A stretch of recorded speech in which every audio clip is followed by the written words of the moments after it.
Hallelujah, hallelujah. ಇಲ್ಲಿ ಯಾರೇ ನಾವು ನನ್ನನ್ನು ಇಟ್ಕೊಂಡು ದೇವರೇ ಇಷ್ಟು ವರ್ಷಗಳ ಕಾಲ ಆಯಿತು, ನನಗೆ ಈ ಆಸ್ತಿ ಬರಬೇಕಿತ್ತು, ನನ್ನ ಕುಟುಂಬದ ರಕ್ಷಣೆ ಹೊಂದಬೇಕಿತ್ತು, ನಾನು ಉನ್ನತ ಸ್ಥಾನಕ್ಕೆ ಬರಬೇಕಿತ್ತು, ನನಗೆ ನೀನು ಮಾಡಿದ ವಾಗ್ದಾನಗಳು ನೆರವೇರಬೇಕಾಗಿತ್ತು, ದೇವರೇ ಇದು ಆಗಿಲ್ಲ, ನಾನು ಬಿಟ್ಟು ಕೊಡ್ತಾನೆ ಮಾತ್ರ ಹೇಳಬೇಡ್ರಿ, ದೇವರಿಗೆ ಹೇಳ್ರಿ ನೀನು ನನಗೆ ವಾಗ್ದಾನ ಮಾಡಿದ ದಿನ ನನಗೆ ಏನು ನಂಬಿಕೆ ಇತ್ತೋ ಅದೇ ನಂಬಿಕೆ ಇವತ್ತು ಇದೆ, ನೀನು ಅವತ್ತು ಮಾಡಿದ ವಾಗ್ದಾನ ಇವತ್ತಿಗೂ ಅದೇ ವಾಗ್ದಾನ, ಅದನ್ನು ನೆರವೇರಿಸ್ತೀರಿ. ಹಾಲೆಲೂಯ. ಇವನಿಗೆ ದೇವರ ವಾಗ್ದಾನ ನೆರವೇರಿಸಿದ್ರ ಹಾಗೆ ನಮಗೂ ಮಾಡ್ತಾರೆ ಪ್ರಿಯರೇ. ಅವನ ಶಕ್ತಿ ಕುಂದಿ ಹೋಗಿಲ್ಲ, ಅವನ ದೃಷ್ಟಿ ಕಡಿಮೆ ಆಗಿಲ್ಲ, ಅವನು ಇನ್ನೂ ಆ ಆಸ್ತಿ ಮೇಲೆ ಕಣ್ಣಿಟ್ಟ, ಅವನ ಆ ಒಂದು ನಂಬಿಕೆ, ಆ ಒಂದು ತಾಳ್ಮೆಯಿಂದ ಅವನಿಗೆ ಆ ಆಸ್ತಿ ಬಂತು. ಹಾಲೆಲೂಯ. ಇದರಲ್ಲಿ ನಾವೇನು ಕಲಿತವೇನೆಂದರೆ, ಎಲ್ಲರಂತರ ಅಯ್ಯೋ ಕೋರ್ಟ್ ಕೇಸಲ್ಲಿ ನಾವು ಸೋಲ್ತೇವೆ, ಕೋರ್ಟ್ ಕೇಸಲ್ಲಿ ಸೋಲ್ತೇವೆ. ಪ್ರಿಯರೇ, ದೇವರ ಚಿತ್ತ ಇದ್ದರೆ ಆ ಕೋರ್ಟ್ ಕೇಸ್ ಹಿಂಗೆ ಮುಗ್ದು ಬಿಡುತ್ತೆ. ಆಮೆನ್. ದೇವರ ಚಿತ್ತ ಇದ್ದರೆ ಎಲ್ಲ ಸಂಗತಿಗಳು ನಮಗೆ ತನ್ನ ಸಮಯಕ್ಕೆ ಬರ್ತದೆ. ಒಂದೇ ಪ್ರಾಬ್ಲಮ್ ಏನೆಂದರೆ ತಾಳ್ಮೆ. ಒಂದೇ ನಮಗೆ ಪ್ರಾಬ್ಲಮ್ ಎಂದರೆ ತಾಳ್ಮೆ. ಆದರೆ ತಾಳ್ಮೆಯಲ್ಲಿ ನಾವು ಕಾದರೆ ಖಂಡಿತವಾಗಿ ದೇವರ ಒಂದು ಪ್ರಾಮಿಸ್, ದೇವರು ನಮಗೆ ಮಾಡಿದ ಒಂದು ವಾಗ್ದಾನ ನೆರವೇರ್ತಾರೆ. ಎಷ್ಟೋ ಮನೇಲಿ ಈ ಚೈನೀಸ್ ಪ್ಲಾಂಟನ್ನು ಇಡ್ತಾರೆ, ನೋಡಿದ್ರ್ಯಾ? ಸಣ್ಣ ಇಷ್ಟೇ ಇರುತ್ತೆ ನೋಡಿದ್ದೀರಿ, ಒಂಥರ ಅದಕ್ಕೆ ಬ್ಯಾಂಬೂ ಪ್ಲಾಂಟ್ ಅಂತಾರೆ. ಶೋಗೆ, ನಿಮ್ಮ ಮನೇಲಿನೂ ಇದೆ, ಶೋಗೆ ಅಂತ ಹೇಳಿ ಇಡ್ತಾರೆ. ಅದು 5 ವರ್ಷಗಳ ಕಾಲ ಇಷ್ಟೇ ಬೆಳೀತದೆ. ಅದಕ್ಕೆ ನೀರು ಬೇಕು, ಅದಕ್ಕೆ ಸನ್ಲೈಟ್ ಬೇಕು, ಅದಕ್ಕೆ ಬೇಕಿದ್ದ ಸಂಗತಿಗಳು ಬೇಕು, ಏನೂ ಆಗಲ್ಲ. 5 ವರ್ಷ ಅದು ಏನೂ ಆಗಲ್ಲ. ಲಾಸ್ಟಿಗೆ 5 ವಾರದಲ್ಲಿ ಆ ಗಿಡ 5 ಫೀಟ್ ಅಷ್ಟು ಬೆಳೀತದೆ. ಅದದ್ದು ಸ್ವಭಾವ ಹಾಗೆ. ನಾವು ಈ ಪ್ಲ್ಯಾಂಟ್ ಬೆಳೆಯೋದಿಲ್ಲ, ನಾವು ಪ್ಲ್ಯಾಂಟ್ ಮಾಡ್ತವೆಲ್ಲ ನಮ್ಮ ಪಾಟ್ಗಳಲ್ಲಿ, ಅದು ಹೂನೇ ಬಿಡಲ್ಲ, ಕಟ್ ಮಾಡಿ ಬಿಸಾಕ್ಬಿಡ್ರಿ ಅಂತವೆ. ಆದರೆ ಕಾಯ್ಕೊಂಡಿದ್ರೆ ಅದಕ್ಕೆ ಇಷ್ಟು ಹೂ ಬಿಡ್ತದಲ್ಲ, ಅವಾಗ ನೋಡಿ ಎಷ್ಟು ಖುಷಿಯಾಗುತ್ತೆ. ಆದರೆ ಆ ಹೂ ಬಿಡಲಿಕ್ಕೆ ನಾವೊಂದು ಮಾಡಬೇಕಾಯ್ತು, ಏನು? ತಾಳ್ಮೆಯಿಂದ ಕಾಯಬೇಕಾಗಿತ್ತು. ನಮ್ಮ ಪ್ರಾಬ್ಲಮ್ ಇವತ್ತು ಏನು ಗೊತ್ತಾ? ನಾವು ಇವತ್ತು ರಕ್ಷಣೆ ಹೊಂದಿದ್ದೆವು, ನಾಳೆ ನಮಗೆ ನೀರಿನ ದೀಕ್ಷಾ ಸ್ನಾನ ಆಯಿತು, ನಾಳ್ದು ನಮಗೆ ಪವಿತ್ರಾತ್ಮನ ದೀಕ್ಷಾ ಸ್ನಾನ ಆಯಿತು, ನಾಳ್ದು ನಾವು ಬೆನಿಹೀನಾಗ್ಬಿಟ್ಟೆವು, ಎಲ್ಲರೂ ಬಿದ್ದುಬಿಟ್ರು. Thus said the lord. Okay, ಕರೆಕ್ಟಾ? ಇಷ್ಟು ಯವನಸ್ಥರನ್ನು ನಾನು ಇವತ್ತು ನೋಡಿದ್ದಾನೆ. ಇಷ್ಟೋ ಜನರನ್ನು ನೀವು ನಗಬೇಡ್ರಿ, ಹಿಂದೆ ಯವನಸ್ತಾರೆ. ಓಕೆ, ಇವತ್ತು ನಾವು ರಕ್ಷಣೆ ಹೊಂದಿದ್ದೇವೆ, ನಾಳೆ ನಾವು ದೊಡ್ಡ ಮನುಷ್ಯ ಆಗುವುದಿಲ್ಲ. ದೇವರು ಯಾವಾಗಲೂ ನಮ್ಮ ಮುಂದೆ ಒಂದು ಏಣಿಯನ್ನು ಇಟ್ಟಿದ್ದಾರೆ. ಯಾಕೆ ಟೀಚರ್ ನನಗೆ ಏಣಿ ಇಟ್ಟಿದ್ದಾರೆ? ಏಣಿ ಏನು ಮಾಡುತ್ತೆ? ಸ್ಟೆಪ್ ಬೈ ಸ್ಟೆಪ್ ನಾವು ಹೇಳ್ತೇವೆ ನಮಗೆ ಏಣಿ ಬೇಡ, ನಮಗೆ ಎಸ್ಕಿಲರೇಟರ್ ಬೇಕು. ಅದು ಏನು ಮಾಡುತ್ತೆ? ಝುಯ್ ಅಂತ ತಗೊಂಡೋಗ್ತವೆ. ಬಟ್ ಹೀಗೆ ನಾವು ಟರ್ನ್ ಮಾಡಿ ನೋಡೋದಿಲ್ಲ, ಅಲ್ಲೇ ಒಂದು ಡೌನ್ ಬರೋದು ಎಸ್ಕಿಲೇಟರ್ ಇರುತ್ತೆ. ನಾವಿಷ್ಟು ವೇಗವಾಗಿ ನಾವು ಮೇಲೆ ಹೋಗ್ತೇವೋ ಅಷ್ಟೇ ವೇಗವಾಗಿ ನಾವು ಇಳಿತೇವೆ. ಆದರೆ ತಾಳ್ಮೆಯಿಂದ ಕಾಯ್ಕೊಂಡಿರ್ತೇವಲ್ಲ, ಅದು ಸಿಕ್ಕಿದಾಗ ನಮಗೆ ಅದು ವ್ಯಾಲ್ಯೂ ಗೊತ್ತಿದೆ. ಒಬ್ಬ ದೇವರ ಸೇವಕರಿದ್ದಾರೆ, ಜೋಯಲ್ ಆಸ್ಟಿನ್ ಅಂತ, ನೀವು ಭಾಳ ಜನ ಕೇಳಿರ್ಬೋದು. ನಾವು ಅವಳ ಪ್ರಸಂಗ ಭಾಳ ಕೇಳ್ತೇವೆ. US ಅಲ್ಲಿ ಭಾಳ ದೊಡ್ಡ ಸಭೆ ಅವ್ರಿಗೊಂದು ಸ್ಟೇಡಿಯಮ್ಮೇ ಸಿಗ್ಬಿಡ್ತು. ಅವ್ರಿಗೆ ಬಾಸ್ಕೆಟ್ಬಾಲ್ ಸ್ಟೇಡಿಯಂ ಅವ್ರಿಗೆ ಸಭೆಯಾಗಿ ಸಿಗ್ಬಿಡ್ತು, ಭಾಳ ದೊಡ್ಡ ಸಭೆ. ಆದರೆ ಅವ್ರು ಯಾವಾಗಲೂ ಹೇಳ್ತಾರೆ, 17 ವರ್ಷ ಮೀಡಿಯಾ ಟೀಮ್ನವ್ರು ಕೇಳ್ರಿ, 17 ವರ್ಷ ಅವ್ರು ಬರೇ ವಿಡಿಯೋಸ್ ತೆಗಿತಿದ್ರು ಅವ್ರ ಅಪ್ಪಂದು. 17 ವರ್ಷ ಬರೀ ಕ್ಯಾಮ್ರಾ ಸೆಟ್ ಮಾಡೋದು, ಎಡಿಟಿಂಗ್ ಮಾಡೋದು. ಅವ್ರು ಹೇಳ್ತಾರೆ ಏನೆಂದರೆ, ಶನಿವಾರ ನಾನು ಅಲ್ಲಿ ಮದುವೆ ಆದ ತಕ್ಷಣ ಬೇರೆ ಮನೆಗೆ ಹೋಗ್ತಾರೆ. ಶನಿವಾರ ನಾನು ನಮ್ಮ ಅಪ್ಪನ ಮನೆಗೆ ಹೋಗ್ತಿದ್ದೆ, ನಮ್ಮ ಅಪ್ಪನಿಗೆ ಸೂಟ್ ಚೆಕ್ ಮಾಡ್ತಿದ್ದೆ. ನಾಳೆ ನೀನು ಯಾವ ಸೂಟ್ ಹಾಕ್ತೀನಿ ನನಗೆ ತೋರಿಸು ಅಂತ ಅವರ ಬಟ್ಟೆ ರೆಡಿ ಮಾಡ್ತಿದ್ದೆ, ಅವರ ಶೂ ರೆಡಿ ಮಾಡ್ತಿದ್ದೆ. ಪ್ರತಿಯೊಂದು ರೆಡಿ ಮಾಡಿಬಿಟ್ಟು ಸಂಡೇ ಬೆಳಿಗ್ಗೆ ನಮ್ಮ ಅಪ್ಪ ಕ್ಯಾಮ್ರಾ ಮುಂದೆ ಕಾಣ್ತಾ ಇದ್ರು. ಅನೇಕ ದೇಶಗಳಲ್ಲಿ ಅವರ ವಾಕ್ಯ ವಾಕ್ಯ ಹೋಗ್ತಿದ್ರು. ನನ್ನನ್ನು ಯಾರೂ ನೋಡ್ತಾ ಇರಲಿಲ್ಲ. ಯಾಕೆಂದರೆ 1 ವರ್ಷ ಅಲ್ಲ ಪ್ರಿಯರೇ, 2 ವರ್ಷ ಅಲ್ಲ, 17 ವರ್ಷ ಅವ್ರು ಕ್ಯಾಮ್ರಾಮ್ಯಾನ್ ಆಗಿ ಕೆಲಸ ಮಾಡಿದರು. ಪಕ್ಕನೇ ಅವ್ರ ಅಪ್ಪ ತೀರ್ಕೊಂಡ್ರು. ಇವರು ಎಂದು ಪಾಸ್ಟ್ರು ಆಗಬೇಕಂತ ಯೋಚನೆ ಮಾಡಿಲ್ಲ. ಅವರ ಅಪ್ಪ ದೇವರ ಬಳಿಗೆ ಹೋದಾಗ ಇವ್ರಿಗೇನೆ ಅದು ಸಭೆ ತಗೊಳ್ಳೋ ಒಂದು ರೆಸ್ಪಾನ್ಸಿಬಿಲಿಟಿ ಬಂತು. ಅವ್ರ ತಂದೆ ತೀರ್ಕೊಂಡ ಮೇಲೆ ಇವ್ರ ಸಭೆ ತಗೊಂಡ ಮೇಲೆ ಆ ಸಭೆ ಹೆಮ್ಮರವಾಗಿ ಬೆಳೀತು. ಯಾಕೆ ಗೊತ್ತಾ? 17 ವರ್ಷ ತಾಳ್ಮೆಯಿಂದ ದೇವರು ಕೊಟ್ಟ ಕೆಲಸವನ್ನು ಮಾಡ್ಕೊಂಡು ಬಂದರು. ಹಲ್ಲೆಲೂಯಾ. ಇನ್ನೊಬ್ಬರು ದೇವರ ಸೇವಕರಿದ್ದಾರೆ. ಅವರೊಂದು ಸಭೆಯಲ್ಲಿ ಈ PA ಸಿಸ್ಟಮ್ ನಮ್ಮ ಹುಡುಗರು ಮಾಡ್ತಾರಲ್ಲ, ಸೌಂಡ್ ಸಿಸ್ಟಮ್ ರೆಡಿ ಮಾಡಿದೆ, ಇದನ್ನು ರೆಡಿ ಮಾಡಿದೆ, ಚರ್ಚ್ ಕ್ಲೀನ್ ಮಾಡಿದೆ, ಅದನ್ನು ಮಾಡಿದೆ. 12 ವರ್ಷ ಅವರು ಅದೇ ಕೆಲಸ ಮಾಡಿದ್ರು. ಆಮೇಲೆ ಆಲ್ ಆಫ್ ಅ ಸಡನ್ ದೇವರ ಅಭಿಷೇಕ ಅವರ ಮೇಲೆ ಬಂತು. ಅವರು ಪ್ರಸಂಗ ಮಾಡಲಿಕ್ಕೆ ಸ್ಟಾರ್ಟ್ ಆದರು. ಇವತ್ತು ಅವರು ದೊಡ್ಡ ಸೇವಕರಾಗಿದೆ. ನಮ್ಮ ಪ್ರಾಬ್ಲಮ್ ಏನು ಗೊತ್ತಾ? ಇದ್ದಕ್ಕಿದ್ದಂಗೆ ನಾನು ಅಲ್ಲಿ ಇರಬೇಕು. ಆಗಲ್ಲ ಪ್ರಿಯರೇ, ಆಗಲ್ಲ. ನಮ್ಮ ಸಭೆ ಕೋರಮಂಗಲ ಇಂದಿರಾನಗರಲ್ಲಿ ಒಂದು ಸ್ಕೂಲಲ್ಲಿ ಇತ್ತು, ಒಂದು ಕ್ಲಾಸ್ ರೂಮಲ್ಲಿ 7 ವರ್ಷ ನಾನು ಪಾಸ್ಟ್ರು ಏನು ಮಾಡ್ತಿದ್ದೆ ಅಂದರೆ ಶನಿವಾರ ಹೋಗ್ತೀವಿ. ಅದು ಕ್ಲಾಸ್ ರೂಮ್. 10th ಮಕ್ಕಳು ಮಾತ್ರ ಇಷ್ಟು ಗಲೀಜು ಮಾಡುವವರು. ಶನಿವಾರ ನಾವು ಹೋಗಿಬಿಟ್ಟು, ನಾನು ಮತ್ತು ಪಾಸ್ಟ್ರು ಅವಾಗ ನಮ್ಮ ಹತ್ರ ಇಷ್ಟೆಲ್ಲ ಏನೂ ಇರಲಿಲ್ಲ, ಹೋಗಿಬಿಟ್ಟು ಕಸ ಹೊಡೆದು ಕ್ಲೀನ್ ಮಾಡಿಬಿಟ್ಟು ಶನಿವಾರ ಕ್ಲೀನ್ ಮಾಡಿ ಭಾನುವಾರ ನಾವು ಸಭೆಗೆ ಬರ್ತಿದ್ದೆವು. ಕೆಲವು ಸರ್ತಿ ಶನಿವಾರ ಹೋಗಲಿಕ್ಕೆ ಆಗ್ತಿದ್ದಿಲ್ಲ, ಭಾನುವಾರ ಪಾಸ್ಟರ್ ಟೈ ಎಲ್ಲ ಕಟ್ತಿದ್ದಿಲ್ಲ, ಸೈಡಲ್ಲಿ ಇಟ್ಕೊಂಡ್ಬಿಟ್ಟು ಇಡೀ ಚರ್ಚ್ ನಾವು ಕ್ಲೀನ್ ಮಾಡಿಬಿಟ್ಟು ಆಮೇಲೆ ಪಾಸ್ಟರ್ ಪುಲ್ಪಿಟ್ ಮೇಲೆ ಬಂದು ನಿಲ್ಲುವವರು, ನಾನು ಸಂಡೇ ಸ್ಕೂಲ್ ತಗೊಳ್ಳುವರು. ನಾವು 7 ವರ್ಷ ಆ ಕೆಲಸ ಮಾಡಿದ್ದಕ್ಕೆ ಇವತ್ತು ದೇವರ ಕೃಪೆಯಿಂದ ನಾವು ಈ ಸ್ಥಳದಲ್ಲಿದ್ದಾವೆ. ಹಲ್ಲೆಲೂಯಾ. ಪ್ರಿಯರೇ, ಕಾಯಿರಿ. ಇನ್ನೊಬ್ಬನ ಮನುಷ್ಯನ ವಿಷಯದಲ್ಲಿ ನಮಗೆ ಗೊತ್ತಿದೆ. ನಾಮಾನಿನ ವಿಷಯ ನಮಗೆ ಎಲ್ಲರಿಗೆ ಗೊತ್ತಿದೆ. ನಾಮಾನ್ಗೆ ಏನಿತ್ತು? ಕುಷ್ಠರೋಗಿ. ಅವ ಸಿರಿಯಾದ ದೊಡ್ಡ ಒಬ್ಬ ಆರ್ಮಿ ಅಧಿಪತಿ ಇದ್ದ. ಅವನ ಒಂದು ಪರಿಚಯ, ವಾರಿಯರ್ ಇದ್ದ. ಅವನೇನೆಂದರೆ ಅವನ ಹೆಸರು ಕೇಳಿದರೆ ವೈರಿಯ ಜನರಿಗೆ ಭಯ ಆಗ್ತಿತ್ತು.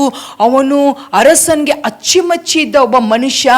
ಎಲ್ಲ ಅವನಿಗೆ ಚೆನ್ನಾಗಿತ್ತು. ಆದರೆ ಅವನಿಗೆ ಒಂದು ವ್ಯಾಧಿ ಇತ್ತೇನೆಂದರೆ ಅವ ಒಬ್ಬ ಕುಷ್ಠರೋಗಿಯಾಗಿದ್ದ. ಅವನಿಗೆ ನಮಗೆಲ್ಲರಿಗೆ ಆ ಕತೆ ಗೊತ್ತಿದೆ, ಕಟ್ ಶಾರ್ಟ್ ಮಾಡಿ ಹೇಳ್ತಾನೆ. ಅವನಲ್ಲಿ ಎಲಿಷನ ಹತ್ರ ಹೋಗಿ, ಎಲಿಷಾ ನನ್ನ ಬೆಟ್ಟಿನೂ ಆಗಲ್ಲ. ಅವನಿಗೆ ಏನು ಹೇಳ್ತಾನೆ ಅಂದರೆ, ಯೋರ್ದನ್ ಹೊಳೆ ಇದೆ, ಅಲ್ಲಿ ಹೋಗು ಮುಳುಗು. ಇಷ್ಟು ಸರ್ತೆ ಅವನು ಕೇಳುವುದೇ ಇಲ್ಲ. ಯಾಕೆ? ಸಿರಿಯ ದೇಶದಲ್ಲಿ ಒಳ್ಳೊಳ್ಳೆ ನದಿಗಳಿಲ್ಲ ಅಂತ ಇಲ್ಲಿ ನಾನು ಮುಳುಗಲೆಯಾ ಅಂತ ಕೇಳ್ತಾನೆ ಅವನು. ಅವನ ಜೊತೆಯಲ್ಲಿ ಇರುವವರು ಹೇಳ್ತಾರೆ ಮುಳುಗು. ಪ್ರಿಯರೇ, ಅವನು 5 ಸರ್ತೆ ಮುಳುಗ್ತಿದ್ದೆ, ಅವನಿಗೆ ಕುಷ್ಠರೋಗಿ ಹೋಗ್ತಿದ್ದ. 6 ಸರ್ತೆ ಮುಳುಗ್ತಿದ್ದೆ, ಕುಷ್ಠರೋಗಿ ಹೋಗ್ತಿದ್ದ. ಅವನು 7 ಸರ್ತೆ ಮುಳುಗಲೇಬೇಕು. ಅವನು 7 ಸರ್ತಿ ದೇವರ ಅದ್ಭುತ. ನನಗೆ ಅದು ಭಾಳ ಆಶ್ಚರ್ಯ. ಕತೆ ಹೋದಾಗ ದೇವರು ವಾಸಿ ಮಾಡ್ತಾರ. ದೇವರೇನು ಹೇಳಿದ್ರು? ನನಗೆ ವಾಸಿ ಮಾಡ್ತಾನಂತ ಹೇಳಿದ್ರ. ಆದರೆ ಅವನಿಗೆ 1ನೇ ಸರ್ತೆ, 2ನೇ ಸರ್ತೆ, 3ನೇ ಸರ್ತೆ any change? No change. We have to learn from that. No change. ನಮ್ಮ ಸಮಯ ಬರುವ ಮುಟ್ಟ ನಾವು ಏನೂ ನೋಡಲ್ಲ. ಆದರೆ ನಮ್ಮ ಸಮಯ ಬಂದ ತಕ್ಷಣ ಕುಷ್ಠರೋಗಿ ಗಾಯಬ್. ಒಂದು ಹಲ್ಲೆಲೂಯಾ ಹೇಳ್ರಿಪ್ಪ. ಆ ಸಮಯ 7ನೇ ಸರ್ತೆ ಅವ ದುಬುಕ್ಕಂತ ಹೋದ. ಅವನು ಹೋಗ್ಬೇಕಾದ್ರೆ ಹಿಂಗೆ ಯೋಚನೆ ಮಾಡ್ಕೊಂಡು ಹೋಗ್ತಾ ಇರ್ಬೋದು ಒಳಗೆ, ಮತ್ತೆ ನಾನು ಹಾಗೇ ಬರ್ತಾನೆ. ಯಾಕೆಂದರೆ 6 ಸರ್ತೆ there is no trace of any changes. ಸ್ವಲ್ಪನೂ ಬದಲಾವಣೆ ಇಲ್ಲ. ಪ್ರಿಯರೇ, ಬಿಟ್ಟು ಕೊಡೋ ಸಮಯ ಅವನು ಎದ್ದು ನಿಲ್ತು ಹೊರಗೆ ಬಂದುಬಿಡ್ತಿದ್ದವ. ಕರೆಕ್ಟಾ? ತಲೆ ಕೆಟ್ಟು ಹೋಗ್ಬಿಡ್ಬೇಕಿತ್ತು ಅವನಿಗೆ. ಇಷ್ಟು ಸರ್ತಿ ನಾನು ಮುಳುಗುದು, 6 ಸರ್ತಿ ಮುಳುಗಿ, ನನ್ನ ಕೈ ನೋಡು, ನನ್ನ ಮೂಗು ನೋಡು, ನನ್ನ ಬೆರಳುಗಳು ನೋಡು, ಈಸ್ ದರ್ ಎನಿ ಚೇಂಜ್? ಅಲ್ಲಿ ಅಕ್ಕಪಕ್ಕದವ್ರು come on one more time to go. ನಾನು ನಿಮಗೆ ಇವತ್ತು ಹೇಳ್ತಾ ಇದ್ದಾನೆ, ಕಮಾನ್ ಬಿಟ್ಟು ಕೊಡ್ಬೇಡ್ರಿ. ದೇವರು ಅದ್ಭುತ ಮಾಡ್ತಾರೆ. 7ನೇ ಸರಿ ದುಬ್ಕಿ ಹೊಡೆದೇ ಬಿಡ್ರಿ. ಹಲ್ಲೆಲೂಯಾ. ಬಿಟ್ಟು ಕೊಡೋದು ಸುಲಭ ಪ್ರಿಯರೇ, ಅವರನ್ನು ಹಿಡ್ಕೊಳ್ಳೋದು ಬಹಳ ಕಷ್ಟ. ಆದರೆ ಹಿಡ್ಕೊಂಡ್ರೆ ಮಾತ್ರ ಅದ್ಭುತ ನಮ್ಮದೇ. ಹಲ್ಲೆಲೂಯಾ. ನಮ್ಮ ಚರ್ಚ್ಗೆ ಹೇಮ ಬರ್ತಾಳೆ. ಅವಳು 14 ವರ್ಷ ಆದ ಮೇಲೆ ಇವಾಗ ದೇವರೊಳ ಗರ್ಭವನ್ನು ಆಶೀರ್ವಾದ ಮಾಡಿದ್ದು. ಒಂದು ಮಗಳಿದ್ದಲೆ, ಆದರೆ ಅದ ನಂತರ ಅವಳಿಗೆ ಮಕ್ಕಳಿಲ್ಲ. ಅವಳೊಬ್ಬಳೇ ಒಂದೇ ಮಗಳು. ಅವಳು ಪ್ರತಿ ಸರ್ತಿ ನಮಗೆ ರಿಕ್ವೆಸ್ಟ್ ಕೊಡ್ತಿದ್ಲು, ನನ್ನಗೋಸ್ಕರ ಪ್ರೇಯರ್ ಮಾಡಿರಿ, ನಮಗೋಸ್ಕರ ಪ್ರೇಯರ್ ಮಾಡಿ. ಅವಳೊಂದು ಮಾತು ಹೇಳಿದ್ಲು, ಆಂಟಿ ಪ್ರತಿ ತಿಂಗಳು ಆ ಪ್ರೆಗಾ ಟೆಸ್ಟ್ ಅಂತ ಬರುತ್ತೆ, ನೀವು ಪ್ರೆಗ್ನೆಂಟ್ ಇದ್ದೀರೋ ಇಲ್ಲೋ ಅಂತ ಒಂದು ಟೆಸ್ಟ್ ಬರುತ್ತೆ, ಯೂರಿನಲ್ಲಿ ಹಾಕಿದರೆ ಕಲರ್ ಚೇಂಜ್ ಆಗುತ್ತೆ. ಆಂಟಿ ನಿಮಗೆ ಗೊತ್ತಿಲ್ಲ, ನಾನು ಅದಕ್ಕೆ ಇಷ್ಟು ಹಣವನ್ನು ವೇಸ್ಟ್ ಮಾಡಿದ್ದೇನೆ, ಇಷ್ಟು ಹಣ ಅದಕ್ಕೆ ಹಾಕಿದ್ದೇನೆ, ಆದರೆ ನಾನು ಬಿಟ್ಟು ಕೊಟ್ಟಿಲ್ಲ. ನನಗೆ ಒಂದೇ ನಂಬಿಕೆ ಇತ್ತು, ಇವತ್ತಿಲ್ಲ ನಾಳೆ ದೇವರು ನನ್ನ ಗರ್ಭವನ್ನು ಮುಟ್ತಾರೆ, ನನಗೆ ಮಗುವನ್ನು ಕೊಟ್ಟೇ ಕೊಡ್ತಾರೆ. ಇವತ್ತು ಅವಳು 14 ವರ್ಷ ಆದ ಮೇಲೆ ದೇವರೊಳ ಗರ್ಭವನ್ನು ಮುಟ್ಟಿದ್ದಾರೆ. ಆತನ ನಾಮಕ್ಕೆ ಸ್ತೋತ್ರ. Hallelujah, hallelujah. ಅವಳು ಹೋಗಲಿ ಬಿಡು ಏನೂ ಆಗೋದಿಲ್ಲ ಅಂತ ಬಿಟ್ಟು ಕೊಟ್ಲ. ನಾನಿವತ್ತು ನಿಮಗೆ ಏನು ಹೇಳ್ತಾ ಇದ್ದೇನೆ ಅಂದರೆ, ಬಿಟ್ಟು ಕೊಡೋದು ಸುಲಭ, ಬಿಟ್ಟು ಕೊಡೋದು ತುಂಬ ಸುಲಭ. ಈಗದ ಕಾಲದಲ್ಲಿ ಏನು ಆಗ್ತಾ ಇದೆ ನಮಗೇನೆಂದರೆ, ಅವರನ್ನು ನೋಡ್ತಾ ಅಯ್ಯೋ ಅವರಿಷ್ಟು ಮೇಲೆ ಹೋದ್ರಲ್ಲ, ಅವರನ್ನು ನೋಡ್ತಾ ಇದ್ದೇವೆ ಅಯ್ಯೋ ಇವರಿಷ್ಟು ಮೇಲೆ ಹೋದ್ರಲ್ಲ, ನಾನು ಇಲ್ಲೇ ಇದ್ದೇನೆ, ಚಲೋ ಬೇರೆ ದಾರಿ ಹಿಡಿಯುವ. ದೇವರ ವಾಕ್ಯದಲ್ಲಿ, ದೇವರ ಮಾರ್ಗದಲ್ಲಿ ಶಾರ್ಟ್ ಕಟ್ ಇಲ್ಲ. ಎಲ್ಲರೂ ಹೇಳುವ, ದೇವರ ಮಾರ್ಗದಲ್ಲಿ come on Joshua, no short cut in God's kingdom. ಎಲ್ಲ GPS ಇಲ್ಲ ದೇವರ ರಾಜ್ಯದಲ್ಲಿ. ಯಾಕೆಂದರೆ GPS ಹಾಕಿದರೆ ಇಲ್ಲಿಂದ ಸಂಧಿ, ಇಲ್ಲಿಂದ ಸಂಧಿ, ಇಲ್ಲಿಂದ ಸಂಧಿ. ದೇವರ ಮಾರ್ಗದಲ್ಲಿ ಇಲ್ಲವೇ ಇಲ್ಲ. ಒನ್ ಹೈವೇದಲ್ಲಿ ತಗೊಂಡೋಗ್ತಾರೆ, ದೂರಕ್ಕೆ ತಗೊಂಡೋಗ್ತಾರೆ, ಆದರೆ ತನ್ನ ಕಾರ್ಯವನ್ನು ಸಾಧಿಸೇ ತೀರ್ತಾರೆ. ಇನ್ನೊಂದು ಕಪ್ಪಲಿತ್ತು ದೇವರ ವಾಕ್ಯದಲ್ಲಿ. ಅವರು ಯಾರೆಂದರೆ ಜಕರಾಯ ಮತ್ತು ಎಲಿಜಬೆತ್. ಅವ್ರಿಗೆ ಮಕ್ಕಳು ಇರಲಿಲ್ಲ, ಅವರು ದೇವರ ಸೇವೆ ಮಾಡ್ತಾಯಿದ್ರು, ಆದರೆ ಅವರು ತಾಳ್ಮೆಯಿಂದ ಇದ್ದರು. ಎಲ್ಲರೂ ನಗ್ತಾರೆ ಪ್ರಿಯರೇ, ನಾವು ಕಾಯ್ತೇವೆ ಅಲ್ಲ, ನಾವು ಕಾಯುವ ಸಮಯದಲ್ಲಿ ನಮ್ಮ ಮಗಳಿಗೆ ಮದುವೆ ಆಗ್ತಾ ಇಲ್ಲ, ಅವಳ ಜೊತೆ ಇದ್ದವ್ರು ಎಲ್ಲರಿಗೆ ಮದುವೆ ಆಯಿತು, ಅವಳ ಜೊತೆ ಇದ್ದವ್ರಿಗೆ ಮದುವೆ ಆಯಿತು, ಮಕ್ಕಳು ಆಯಿತು. ಈ ತಂದೆ ತಾಯಿ ತಲೆ ಬಡ್ಕೊಳ್ತಾರೆ, ಈ ಏಜೆಂಟನ್ನು ಹಿಡಿತಾರೆ. ಇನ್ನೊಬ್ಬರ ಹತ್ರ ಮಾತಾಡ್ತಾ ಇದ್ದೆ, ಅವ್ರು ಹೇಳ್ತಾ ಇದ್ರು, ಸಿಸ್ಟರ್ ನಾವಿಷ್ಟು ಏಜೆಂಟ್ಗಳಿಗೆ ಕಾಸು ಕೊಟ್ಟಿದ್ದೇವೆ ಸಿಸ್ಟರ್, ಏನೂ ಆಗಲ್ಲ. ನಾನು ಒಂದೇ ಹೇಳಿದೆ, ಯಾವ ಏಜೆಂಟ್ಗೆ ಕಾಸು ಕೊಡಬೇಡ್ರಿ, ಅವರ ಸಮಯಕ್ಕೆ ಸರಿಯಾದ ಗಂಡು ಸರಿಯಾದ ಹೆಣ್ಣು ಬರ್ತದೆ, ತಾಳ್ಮೆಯಿಂದ ಕಾಯಿರಿ. ಆದರೆ ನಮ್ಮ ಪ್ರಾಬ್ಲಮ್ ಏನೆಂದರೆ, ಅವ್ರಿಗೆ ಮದುವೆ ಆಯಿತು, ಅವರ ಬಿಸ್ನೆಸ್ ಮೇಲೆ ಬಂತು, ಅವರ ಮಗಳಿಗೆ ಮದುವೆ ಆಗಿ ಮಗುನೂ ಆಯಿತು, ಅವರಿಗೆ ಕೆಲಸ ಸಿಕ್ಕಿ ಅವ್ರು ದುಬೈಗೇನೂ ಹೋದರು, ಅವರು ಎಸ್ಟಾಬ್ಲಿಷ್ ಆದರು, ನಾವು ಇಲ್ಲೇ ಇದ್ದೇವೆ. ನಿಮಗೆ ಎಲ್ಲರಿಗೆ ಆಮೆ ಮತ್ತು ಮೊಸಳುದಕ್ಕೆ ಕತೆ ಗೊತ್ತು ತಾನೆ. Slow and steady wins the race. ನಾವು ತಾಳ್ಮೆದಿಂದ, ದೇವರೇ ನಿನ್ನ ಮೇಲೆ ನಾವು ಆತ್ಕೊಳ್ತಾ, ಜಕರಾಯ ಮತ್ತು ಎಲಿಜಬೆತ್ ಒಂದೇ ಅಂದರು, ದೇವರೇ ನಾವು ಯಾರ ಮಾತು ಕಿವಿಗೆ ಹಾಕಲ್ಲ, ನಾವು IVFಗೆ ಹೋಗಲ್ಲ, ನಾವು ಬೇರೆ ಯಾವ ಟ್ರೀಟ್ಮೆಂಟ್ಗೂ ಹೋಗಲ್ಲ, ನಮ್ಮ ದೃಷ್ಟಿ ನಮ್ಮ ಯೆಹೋವನ ಮೇಲೆ ಇದೆ, ನನ್ನ ಸಹಾಯ ನಿಮ್ಮಿಂದನೇ ಬರುತ್ತೆ ಅಂತ ಹೇಳಿ ಅವರ ದೃಷ್ಟಿಯನ್ನು ದೇವರ ಮೇಲೆ ಇಟ್ಕೊಂಡು ಸುಮ್ಮನೆ ಪ್ರಾರ್ಥನೆ ಮಾಡಿಕೊಂಡು ಸೇವೆ ಮಾಡಿಕೊಂಡು ಇದ್ದರು. ಒಂದು ಸಮಯ ಬಂತು, ಅವರ ವಯಸ್ಸು ಅವ್ರಿಗೆ ತೊಂದರೆ ಆಗಿಲ್ಲ, ಅವ್ರಿಗೆ ಯಾರ ಮಾತು ಅವ್ರಿಗೆ ತೊಂದರೆ ಆಗಿಲ್ಲ, ದೇವರ ಅದ್ಭುತ ಆಯಿತು. ಹಲ್ಲೆಲೂಯಾ. ಬಿಟ್ಟು ಕೊಡ್ತೀರಾ? ಬಿಟ್ಟು ಕೊಡೋದು ಇಷ್ಟು ಸುಲಭ ಪ್ರಿಯರೇ. ದೇವರ ವಾಕ್ಯದಲ್ಲಿ ಯೋಹಾನ್ ಬರೆದ ಸುವಾರ್ತೆ 5ನೇ ಅಧ್ಯಾಯದಲ್ಲಿ ಒಬ್ಬನ ಕತೆ ಇದೆ. ಅವನು ಬೆಥೆಸ್ದ ಪೂಲ್ ಹತ್ರ ಕೂತಿದ್ದ. ಎಷ್ಟು ವರ್ಷ? How many years?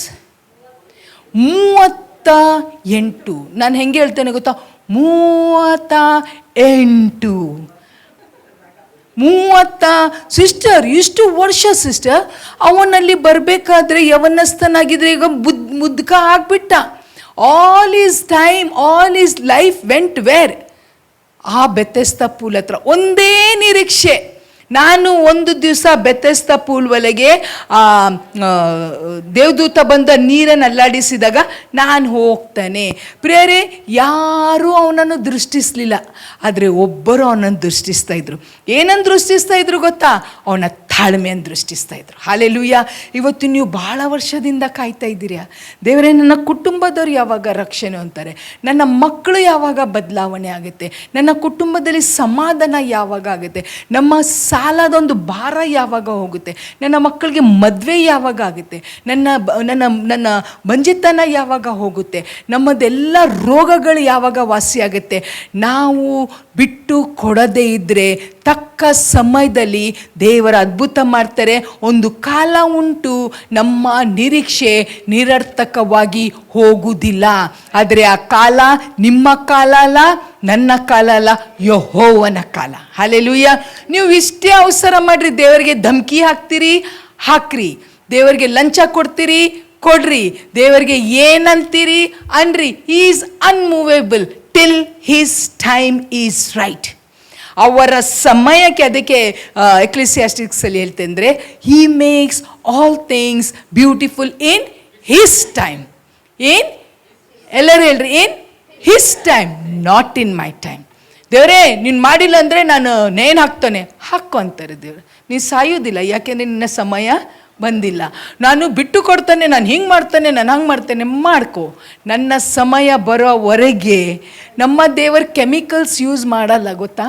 ಇವಾಗ ಒಂದು ಕಾಲ ಇತ್ತು, ನಾವು ಬೆಳಿಬೇಕಾದ್ರೆ ವಾಟರ್ ಮೆಲನ್ ಸೀಸನಲ್ಲಿ ವಾಟರ್ ಮೆಲನ್ನೇ ಸಿಕ್ತಿತ್ತು, ಕರೆಕ್ಟಾ ಬ್ರದರ್? ಮಾವಿನ ಹಣ್ಣು ಸೀಸನಲ್ಲಿ ಮಾವಿನ ಹಣ್ಣು ಸಿಕ್ತಿತ್ತು. ಬೇರೆ ಬೇರೆ ಹಣ್ಣುದ ಸೀಸನಲ್ಲಿ ಆ ದ್ರಾಕ್ಷಿ ಹಣ್ಣು ಅದ ಸಮಯಕ್ಕೇ ಬರ್ತಿತ್ತು. ನಮಗೆ ಸೀಸನ್ಗಳು ಗೊತ್ತಿತ್ತು. ಇವಾಗ ಮಾರ್ಕೆಟ್ಗೆ ಹೋದರೆ ಎಲ್ಲ ಸೀಸನಲ್ಲಿ ಎಲ್ಲ ಹಣ್ಣುಗಳಿದೆ, ಕರೆಕ್ಟಾ? ವಯಸ್ಸಾದವ್ರು ನಮಗೆ ಗೊತ್ತು ತಾನೆ. ನಾನು ಅನ್ನೋದು ವಾಟರ್ ಮೆಲನ್ ಸೀಸನ್ ಅಲ್ಲ, ಇದು ಸಮ್ಮರ್ಗೆ ಬರಬೇಕು. ಇಲ್ಲ, ಇವಾಗ ಟೆಕ್ನಾಲಜಿ ಇಲ್ಲ, ಎಲ್ಲ ಕಾಯಿ ತೆಗೆದುಬಿಟ್ಟು ಒಲೆಗೆ ಇಡೋದು, ಬೇಕಿದ್ದಾಗ ಕೆಮಿಕಲ್ ಹಾಕೋದು, ಅದನ್ನು ಹಣ್ಣು ಮಾಡೋದು. ಅದು ನಮ್ಮ ದೇಹಕ್ಕೂ ಹಾಳು, ಆ ಹಣ್ಣಿಗೂ ಚೆನ್ನಾಗಿಲ್ಲ. ನಮ್ಮ ದೇವರ ಕೆಮಿಕಲ್ ಯೂಸ್ ಮಾಡಲ್ಲ, ಯಾಕೆಂದರೆ ಅವರ ಸಮಯಕ್ಕೇನೆ ಅವ್ರು ಬದಲಾವಣೆ ಮಾಡ್ತಾರೆ. ಈಗ ಜಕರ್ಯ ಮತ್ತು ಎಲಿಜಬೆತ್ ಇಷ್ಟು ಗೋಳಾಡಿರ್ಬೋದು, ಅವರು ಏನಂತಾರೆ ಕೇಳ್ರಿ, ಇವರು ಏನಂತಾರೆ ಕೇಳ್ರಿ. ಬೆತಸ್ತ ಪೂಲ್ ಹತ್ರ ಇರುವ ಮನುಷ್ಯ ಹೇಳ್ಬೋದು, ಎಲ್ಲರಿಗೆ ವಾಸಿ ಆಗ್ತದೆ. ನಾನು ಹೇಳಿದಲ್ಲ ದೇವರಿಗೆ, ಯೇಸು ಸ್ವಾಮಿಗೆ ಏನಂತಾನೆ, ನಾನಲ್ಲಿ ಹೋಗೋವರೆಗೆ ಏನಾಗುತ್ತೆ ಅಂದರೆ ಯಾರೋ ದುಬ್ಕಿ ತಗೊಳ್ತಾನೆ. ಆದರೆ ಅವನ ಸ್ಥಳ ಬಿಟ್ಟಿಲ್ಲ. ನಾವು ಆ ಮನುಷ್ಯಂದ ಕಲಿಯೋದೇನು ಗೊತ್ತಾ, ಅವನ ಸ್ಥಳ ಬಿಟ್ಟಿಲ್ಲ. ನಾವು ಹೇಳೋಣ, ನನ್ನ ಸ್ಥಳ ನಾನು ಬಿಡುವುದಿಲ್ಲ, ನಾನು ಅದ್ಭುತ ನೋಡುವವರೆಗೆ ನನ್ನ ಸ್ಥಳ ಬಿಡುವುದಿಲ್ಲ. ಯಾವ ಸ್ಥಳ ಗೊತ್ತಾ? ಪ್ರಾರ್ಥನೆಯ ಸ್ಥಳ, ಪ್ರಾರ್ಥನೆಯ ಸಮಯ. ನನ್ನ ಮನೆಯವರು ರಕ್ಷಣೆ ಹೊಂದುವವರೆಗೆ ನಾನು ಬಿಟ್ಟು ಕೊಡುವುದಿಲ್ಲ. ನನ್ನ ಕುಟುಂಬದವರಿಗೆ ಆರೋಗ್ಯ ಸಿಕ್ಕೋವರೆಗೆ ನಾನು ನನ್ನ ಸ್ಥಳ ಬಿಟ್ಟು ಕೊಡುವುದಿಲ್ಲ. ಯಾಕೆಂದರೆ ಒಂದು ಕಾಲ ಉಂಟು, ನನ್ನ ನಿರೀಕ್ಷೆ ನಿರರ್ಥಕವಾಗಿ ಹೋಗುವುದಿಲ್ಲ. ಹೊರಗೆ ಏನೇ ಬದಲಾವಣೆ ಆಗಲಿ ಪ್ರಿಯರೇ, ಎಲ್ಲರೂ ಮುಂದೆ ಹೋಗಲಿ. ಅದು ನಾನು ಹೇಳಿದಂಗೆ ಮೊಲ ಮತ್ತು ಆಮೇದು ಕತೆ, the hair and the tortoise. ಏನು ತಿಳ್ಕೊಳ್ತು, ನಾನು ಫಾಸ್ಟ್ ಓಡಿಬಿಡ್ತಾನೆ, ನಾನು ರೇಸ್ ಗೆದ್ಕೊಳ್ತಾನೆ ಅಂತ ಹೋಗಿ ಒಂದು ಮರ ಕಲೆಗೆ ಹೋಗಿ ಮಲಗಿಬಿಡ್ತು.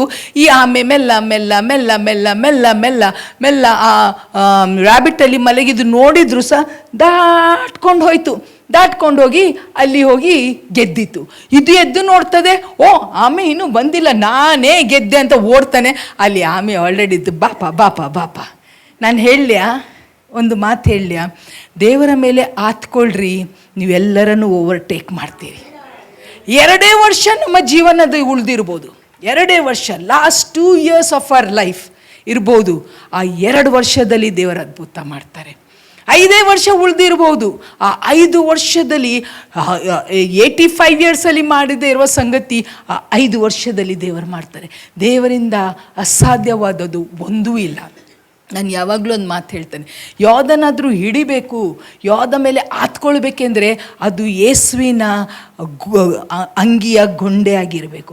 ಅದನ್ನು ಹಿಡೀರಿ, ಹೇಳ್ರಿ, ಏನೇ ಆದರೂ ಇದನ್ನು ನಾನು ಬಿಡುವುದಿಲ್ಲ, ನಾನು ಏನೇ ಆದರೂ ಇದನ್ನು ಬಿಡುವುದಿಲ್ಲ. ಲಾಜರ್ ಸತ್ತು 4 ದಿವಸ ಆಯಿತು.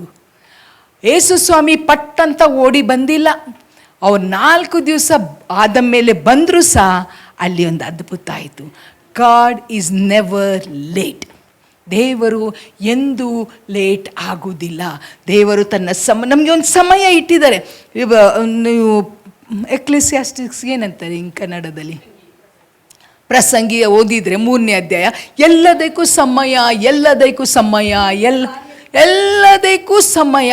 ಈ ಲೋಕದಲ್ಲಿ ಬರಲಿಕ್ಕೊಂದು ಸಮಯ ಅಂತೆ, ಈ ಲೋಕದಿಂದ ಹೋಗ್ಲಿಕ್ಕೊಂದು ಸಮಯ. ಎಷ್ಟು ಚೆನ್ನಾಗಿದೆ ಗೊತ್ತಾ?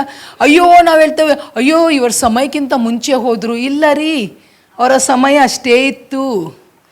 ಅಷ್ಟೇ ಇತ್ತು. ನಾವು ಈ ಲೋಕದಲ್ಲಿ ಬರಬೇಕಾದ್ರೆ ದೇವರೊಂದು ಟೈಮರ್ ಸೆಟ್ ಮಾಡಿಯೇ ಇಟ್ಟಿರ್ತಾರೆ, ಇವರು ಇಷ್ಟೇ ವರ್ಷ ಇಲ್ಲಿ ಇರಬೇಕು, ಎಂಥದ್ದೇ ದೊಡ್ಡ ಡಾಕ್ಟರ್ ಹತ್ರ ಹೋಗ್ರಿ, ಎಂಥದ್ದೇ ಮೆಡಿಸಿನ್ ತಗೊಳ್ರಿ, ಆ ಸಮಯ ಬಂದರೆ ಯಾರಿಗೂ ಉಳಿಸ್ಲಿಕ್ಕೆ ಆಗಲ್ಲ. ಮೊನ್ನೆ ವೆನೆಸ್ವೇಲಿಯಾದಲ್ಲಿ ಇದು ಅರ್ತ್ ಕ್ವಿಕ್ ಆದದ್ದು, ಒಂದು ಮಗುವನ್ನು ಒಂದು ನಾಯಿ ಕಾಪಾಡ್ತದೆ 9 ದಿನ. ಆ ನಾಯಿ ಆ ಮಗುಗೆ ಸುತ್ತಿಟ್ಟಿದೆ. ಅವರೆಲ್ಲ ಈ ಅರ್ತ್ ಕ್ವಿಕ್ ಆಯ್ತಲ್ಲ, ಎಲ್ಲ ಬಿದ್ದಿದೆಲ್ಲ, ಅದನ್ನು ತೆಗಿಬೇಕಾದ್ರೆ ಆ ನಾಯಿ ಪಕ್ಕ ಆ ಮಗು ಇದೆ, ಆ ಮಗು ಜೀವಂತ ಇದೆ, ಮನೆಯವರೆಲ್ಲ ಸತ್ತಿದ್ದಾರೆ. ಹಾಲೆಲೂಯಾ. ದೇವರು ನಿಮ್ಮನ್ನು ಕಾಯ್ಬೇಕಾ? ಖಂಡಿತವಾಗಿ ಕಾಯ್ತಾರೆ. ದೇವರು ನಿಮ್ಮ ಜೀವಿತದಲ್ಲಿ ಅದ್ಭುತ ಮಾಡಬೇಕಾ? ಮಾಡೇ ತೀರ್ತಾರೆ. ಆದರೆ ಆಗುವ ಮುತ್ತ ಕಾದು ಆರಾಮುಟ್ಟ ಕಾಯದಿದ್ರೆ ಅವರ ತಪ್ಪಲ್ಲ, ನಮ್ಮ ತಪ್ಪು. ಅಯ್ಯೋ ಇದು ಆಗಿಲ್ಲ, ಅಯ್ಯೋ ಅದು ಆಗಿಲ್ಲ, ಅಯ್ಯೋ ಅದು ಆಗಿಲ್ಲ, ದೇವರು ಇಷ್ಟು ತಡೆ ಮಾಡ್ತಾ ಇದ್ದಾರೆ, ದೇವರು ಇಷ್ಟು ತಡೆ ಮಾಡ್ತಾರೆ. ಇಲ್ಲ, ತಡೆ ಮಾಡುವಾಗ ಒಂದು ಕೆಲಸ ಆಗ್ತಾ ಇದೆ, ನಮಗೆ ದೇವರು ಪಾಠ ಕಲಿಸ್ತಾ ಇದ್ದಾರೆ. ಇನ್ನೊಂದು ಏನೆಂದರೆ, ನಮ್ಮ ಮುಂದೆ ಏನು ಸಂಗತಿ ಇದೆನೋ ಅದನ್ನು ಉಪಯೋಗಿಸುವ, ಸಂತೋಷದಲ್ಲಿರುವ, ಗುಣುಗುಟ್ಟುವುದು ಬೇಡ. ಕೇಲಬ್ಗೆ ವಯಸ್ಸಾಯಿತು, ಜಕರ್ಯ ಮತ್ತು ಎಲಿಜಬೆತ್ಗೆ ವಯಸ್ಸಾಯಿತು, ಈ ಮನುಷ್ಯ ಬೆಥೆಸ್ದ ಪೂಲದಲ್ಲಿ ಇರುವಾಗ ವಯಸ್ಸಾಯಿತು. ಎಲ್ಲರನ್ನು ನಾವು ನೋಡ್ತೇವೆ. ನೋಹ 100 ವರ್ಷ ಮಳೆ ಬರ್ತದೆ, ಅವನದು ಏನದು ನಾವೇನು ರೆಡಿ ಮಾಡ್ತಾನೆ ಇದ್ದ, ಎಲ್ಲರ ನಕ್ಕರು. ಒಂದು ದಿವಸ ಮಳೆ ಬಂದೇ ತೀರ್ತು. ಅವನು ಹೇಳ್ಬೋದು, ಅಯ್ಯೋ ಮಳೆನೇ ಇಲ್ಲ, ನಾನು ಎಂಥ ಹುಚ್ಚುತನ ಮಾಡ್ತಾನೆ, ಬಿಡ್ತಿದ್ರೆ ಅವನು ಹೋಗ್ಬಿಡ್ತಿದ್ದ. ಹಾಗೆ ನಾನು ಏನು ಹೇಳ್ತಾ ಇದ್ದೇನೆ ಅಂದರೆ, ಬಿಟ್ಟು ಕೊಡೋದು ಸುಲಭ. ದೇವರೆಲ್ಲಿದ್ದಾರೆ? ಪ್ರಾರ್ಥನೆಗೆ ಕೇಳಲ್ಲ. ಇವತ್ತು ಬೆಳಿಗ್ಗೆ ಒಬ್ಬರು ಹೇಳ್ತಾ ಇದ್ರು, I think I have come to the end of the road, I just want to give up, I don't believe God is not interested. So what are you speaking man? ಏನು ಮಾತಾಡ್ತಾ ಇದ್ದೀರಿಯಾ? ದೇವರ ಸಮಯಕ್ಕೆ ಎಲ್ಲವನ್ನು ದೇವರು ಸುಂದರವಾಗಿ ಮಾಡ್ತಾರೆ.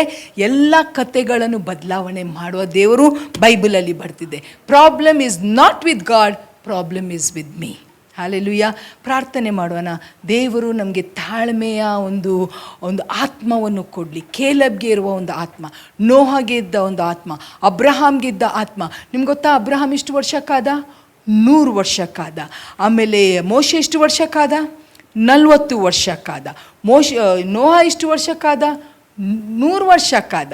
ದಾವೀದನಿಗೆ ಅರಸನಾಗ್ತಿ ಅಂತ ಹೇಳಿ ಅವನಿಷ್ಟು ವರ್ಷ ಕಾದ? 25 ವರ್ಷ ಕಾದ. ಯೋಸೆಫ ಇಷ್ಟು ವರ್ಷ ಕಾದ? 14ರಿಂದ 17 ವರ್ಷ ಕಾದ. ಕೇಲಬ್ ಇಷ್ಟು ವರ್ಷ ಕಾದ? 45 ವರ್ಷ. ಎಲ್ಲಿಯಾದರೂ ಶಾರ್ಟ್ಕಟ್ ಇದೆನಾ? ಇಲ್ಲ. ಅವರ ಜೀವಿತದಲ್ಲಿ ಇಲ್ಲ ಅಲ್ಲ, ನಮ್ಮ ಜೀವಿತದಲ್ಲಿ ಇಲ್ಲ. ಅವರು ದೊಡ್ಡ ದೊಡ್ಡ ಕಾರ್ಯ ನೋಡಿದ್ರ, ನಾವು ನೋಡ್ತೇವೆ. ಪ್ರಾರ್ಥನೆ ಮಾಡುವ.